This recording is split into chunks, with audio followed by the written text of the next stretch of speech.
गुरुर्ब्रह्मा गुरुर्विष्णू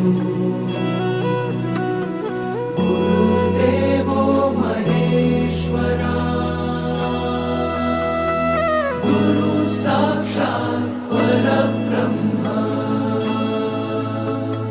तस्मै श्री गुरवे नमः।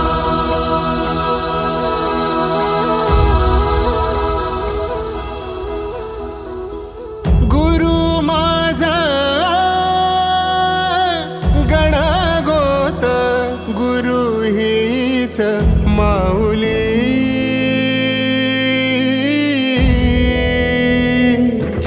गुरु स्पर्श दूर करी दुःखाची सावली, गुरु भेटीसाठी झाली जीवाची काहिली, भक्त तुझा गुरुदेवा